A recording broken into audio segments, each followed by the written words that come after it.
Hi friends, blood relationலேருந்து ஒரு some வந்து கேட்டிருக்காங்க. இது எப்படி சால்வ் பண்ணலான்னு பார்க்கலாம்.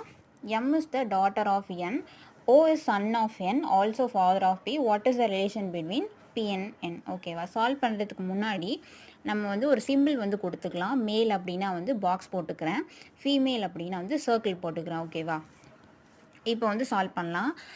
இப்போ வந்து நார்மலாக வந்து ஃபேமிலி ட்ரீ எப்படின்னா எப்படி வரும், மேலே தான் பெரியவங்க இருப்பாங்க, கீழே தான் வந்து சில்ட்ரன்ஸ்லாம் இருப்பாங்க. அந்த மாதிரி தான் வந்து போட போகிறோம். ஓகேவா? எம் வந்து டாட்டர், அதனால் வந்து எம் வந்து சர்க்கிள் பண்ணி நான் போட்டுக்கிறேன் கீழே. அதுக்கு மேலே வந்து என் போடணும், ஏன்னா என்னோட டாட்டர் தான் வந்து எம். ஓகேவா? அடுத்து வந்து ஓ இஸ் சன் ஆஃப் என்னு கொடுத்துட்டாங்க. அப்போ வந்து ஓ வந்து சன் ஆஃப் என்னா எம் பக்கத்தில் போடணும். ஓகேவா? ஓ போட்டு பாக்ஸ் போட்டுக்கோங்க, ஏன்னா வந்து எம்மும் ஓவும் வந்து சிப்ளிங். ஓகேவா? Next O is also father of B. ஓகேவா? இப்போ வந்து ஓ தான் வந்து ஃபாதர் யாருக்கு அப்படின்னா பிக்கு. ஸோ அப்போ வந்து பி வந்து நம்ம கீழே போடணும். ஓகேவா? நெக்ஸ்ட்டு வந்து இப்போ பிக்கும் என்னுக்கும் என்ன ரிலேஷன் அப்படின்னு சொல்லி தான் கேட்டிருக்காங்க.